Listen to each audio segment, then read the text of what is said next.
మన దేశానికి ఇండిపెండెన్స్ వచ్చిన తర్వాత కూడా ఓ వ్యక్తి దేశాన్నే కాదు ప్రపంచాన్ని కూడా భయపడేలా చేశాడు. అతని పేరే కంపాటి మార్ శంకరయ్య. ఇతను రాజస్థాన్లోని జైపూర్లో 1952లో పుట్టాడు. ఆ రోజుల్లో సరిగ్గా రికార్డులు మెయింటైన్ చేయని కారణంగా ఇతని వ్యక్తిగత వివరాలు పూర్తిగా నమోదు చేయబడలేదు.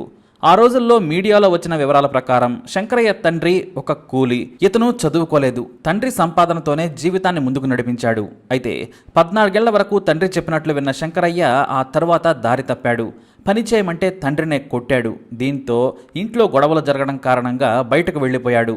కూలి పని చేసుకుంటూ వేరే చోట బ్రతికాడు. అయితే 22 ఏళ్లు దాటిన తర్వాత అతనిలోని సైకో బయటకొచ్చాడు. తండ్రి కొడుకు కోసం వెతికినా అతను దొరకలేదు. తన బిడ్డకు పెళ్లి చేసి జీవితాన్ని చక్కదిద్దాలనుకున్నాడు ఆ తండ్రి. కానీ శంకరయ్య ఒంటరిగా బ్రతుకుతూ తిరగటం మొదలుపెట్టాడు. కూలి పని వదిలేసి ఎక్కడ తిండి దొరికితే అక్కడ తినేసి కాలం వెళ్లదీశాడు.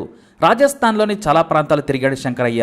దొంగతనాలు, బెదిరించి దాడి దోపిడీ చేసుకోవడానికి అలవాటు పడ్డాడు. అయితే చుట్టూ ఉన్న మనుషులు అతన్ని నేరం చేస్తుండగా పట్టుకొని తీవ్రంగా హింసించారు. దీంతో అతనికి మనుషులపై విరక్తి పుట్టింది. ఒకసారి తనకు అడ్డు చెప్పిన వ్యక్తిని చచ్చేట్లు కొట్టాడు శంకరయ్య. దీంతో అతనికి మహా ఆనందం కలిగింది. ఎదుటి వారిని కొడుతుంటే వాళ్ళు నొప్పితో గిలగిలా కొట్టుకుంటుంటే తెగ ఆనందపడేవాడు. అప్పటి నుంచి శంకర్ భయంకరమైన సైకో కిల్లర్గా మారిపోయాడు. రాజస్థాన్లో చీకటి పడితే చాలు ఒంటరిగా కనిపించే వారిపై సుత్తితో దాడి చేసేవాడు. చిన్న సుత్తెను ఒక షాపు నుంచి దొంగిలించి తన సంచిలో వేసుకుని తిరిగేవాడు. మనుషులు నడుచుకుంటూ వెళుతున్నా లేదంటే ఒంటరిగా దారి వెంట కూర్చున్నా హఠాత్తుగా చిన్న సుత్తితో మెడపై బలంగా బాదేవాడు. ఆ బలమైన దెబ్బకు కోడి మెడ విరిచినట్లుగా క్షణంలోనే చనిపోయేవారు బాధితులు. అలా నెల రోజుల్లో 10 మందిని చంపాడు శంకరయ్య. మెడ మీద సుత్తితో బాధగానే వాళ్ళు పడే నరకయాతన చూసి కనీసం 2 నిమిషాలు సంతోషించేవాడు. ఆ తర్వాత వెళ్ళిపోయేవాడు. అయితే వరుస హత్యలతో జనం భయభ్రాంతులకు గురయ్యారు. ఆ రోజుల్లో పోలీసులు చాలా తక్కువ స్థాయిలో ఉండేవారు. హంతకుడిని పట్టుకునేందుకు నైపుణ్యంతో పాటు వాహనాలు కూడా లేవు. ఒక స్టేషన్కు 2 సైకిళ్లు మాత్రమే ఉండేవి. దీంతో శంకరయ్యని పట్టుకోవడం పోలీసుల వల్ల కాలేదు. అయితే రాజస్థాన్లో తన గురించి తెలిసిందని వార్తల ద్వారా తెలుసుకున్న శంకరయ్య మకాంను పంజాబ్కు మార్చాడు. అక్కడకు వెళ్లి వరుసగా మరో 20 మందిని చంపేశాడు. అమృత్సర్లో శంకరయ్య చేసిన వరుస హత్యలు ఆ రాష్ట్రాన్ని వణికించాయి. చీకట్లో ఒంటి నిండా గొంగడి లాంటి నల్లటి బ్లాంకెట్ కప్పుకొని నడుచుకుంటూ వెళ్లేవాడు శంకరయ్య. వెనుక నుంచి వెళ్లి మెడ మీద సుత్తితో బలంగా బాదేవాడు. ఎవరైనా సరే ఒకసారి గట్టిగా కొట్టినా చనిపోకుండా గిలగిలా నొప్పితో విలపిస్తుంటే పలుమార్లు మెడను ఛిద్రం చేసి చంపేవాడు. అలా చంపుతూ ఉంటే బాధితులు వద్దని బ్రతిమలాడుతుంటే మహా ఆనందం పొందేవాడు శంకరయ్య. ఇక ఆ తర్వాత పంజాబ్లో కూడా నిఘా పెరిగిందని తెలియగానే హర్యానా వెళ్ళిపోయాడు. సత్రాల్లో తింటూ ఏదో ఒక చిన్న పని చేసుకుంటూ ఉంటూనే వారానికో మర్డర్ చేసేసేవాడు శంకరయ్య. కొన్నైతే రికార్డుల్లోకి కూడా ఎక్కలేదు. ఇంకా మరికొన్ని దోపిడీ దొంగలో లేదంటే ప్రతీకార హత్యలో అనుకునేవారు జనం. దీంతో శంకరయ్య యథేచ్ఛగా మనుషులను చంపుకుంటూ వెళ్ళాడు. ఇక ఆ తర్వాత హర్యానా నుంచి మళ్లీ రాజస్థాన్కు వచ్చాడు శంకరయ్య. జైపూర్లోనే మళ్లీ ఒక సత్రంలో ఉంటూ చిన్న చిన్న పనులు చేస్తూ గడిపేవాడు. వెంటనే డబ్బులు కావాలంటే నిర్మానుష్య ప్రాంతంలోకి వెళ్లి ఒంటరి మహిళలను బెదిరించి ఏది దొరికితే అది తెచ్చుకునేవాడు.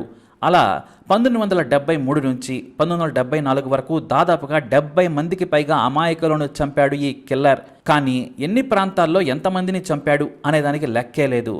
కేవలం ఏడాదిలోనే ఈ హత్యలన్నీ చేశాడు.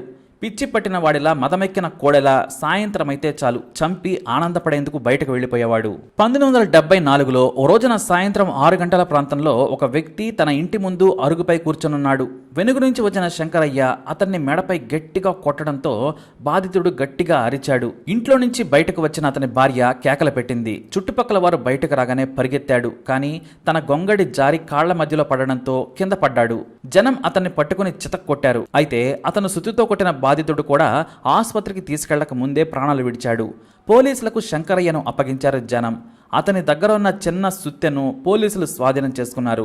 ఆ తరువాత దాదాపుగా 5 ఏళ్లు పోలీసుల విచారణ జరిపి బాధితుల వివరాలను సేకరించి ఆధారాలనంతా కూడా జైపూర్ కోర్టుకు సమర్పించారు.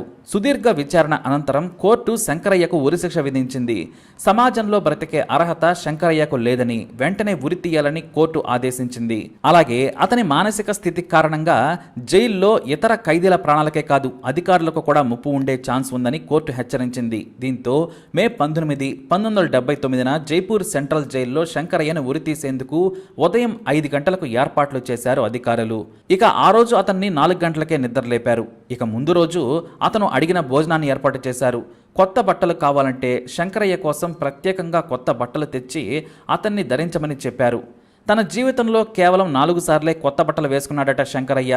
మిగతావన్నీ కూడా దాతలు ఇచ్చినవి లేదంటే దొంగిలించిన బట్టలే ధరించాడట. దీంతో కన్నీళ్లతో అతను అడిగినవన్నీ చేసి పెట్టారు అధికారులు. ఇక ఉరి తీసే ముందు ఏమైనా చెప్పాలనుకుంటున్నావా, మీ అమ్మా నాన్నకు ఏమైనా చెబుతావా అని అడిగారు అధికారులు. నేను చెప్పడానికి ఏమీ లేదు, కానీ నా వల్ల చనిపోయిన వారంతా తప్పు లేకున్నా ప్రాణాలు కోల్పోయారు. నా కారణంగా ఆ కుటుంబాలు అనాథలై ఉంటారు. ఎంతమందిని చంపానో నాకే తెలియదు. నాకు ఈ శిక్ష సరైనదే అన్నాడు. అంతేకాదు, నాకు జాతీయ గీతం తెలియదు, రాదు. చిన్నప్పుడు ఎప్పుడో నేను స్కూల్లో విన్నాను. మా తాత దేశం కోసం తెల్లవాళ్లకు వ్యతిరేకంగా పోరాడాడు. అతను మంచి మనిషి. నా కోసం జాతీయ గీతం పాడమని కోరాడు శంకరయ్య. అయితే ఈ సమయంలో అలా పాడకూడదని సర్ది చెప్పారు అధికారులు. కానీ నీ కోసం దేవుడికి ప్రార్థన చేస్తామని చెప్పారట. అలా శంకరయ్య కోసం ప్రత్యేకంగా ప్రార్థనలు చేయించారు అధికారులు. అయితే ప్రాణం విలువ నాకు ఇప్పుడే తెలిసింది. నన్ను క్షమించమని పశ్చాత్తాపంతో ప్రాణం విడిచాడు శంకరయ్య. అతని బాడీని తల్లిదండ్రులకు అప్పగించారు. ఎందుకంటే ఇక ఉరివేసే నాటికి శంకరయ్య వయసు కేవలం 26 ఏళ్లు మాత్రమే. దేశంలోనే మోస్ట్ ఫేమస్ సైకో కిల్లర్గా శంకరయ్య పేరు రికార్డుకెక్కింది. 1979లో BBC ప్రపంచవ్యాప్తంగా తయారు చేసిన ప్రమాదకర సీరియల్ కిల్లర్స్ లిస్టులో భారత్ నుంచి శంకరయ్య పేరు కూడా చేరింది. అక్కడ కూడా అసలు శంకరయ్య గురించి ఖచ్చితమైన వివరాలు మాత్రం నమోదు కాలేదు, ఒక్క ఉరి వేసిన తేదీ తప్ప. మరి ఇండియాలోనే ఫస్ట్ సీరియల్ కిల్లర్ కంపాటిమార్ శంకరయ్య అతి చిన్న వయసులోనే ఉరి తీయపడ్డాడు. మరి ఇలాంటి ఇన్ఫర్మేషన్స్ కోసం ఈ వీడియోని లైక్ చేయండి, షేర్ చేయండి, మా ఛానల్ని సబ్స్క్రైబ్ చేసుకోండి.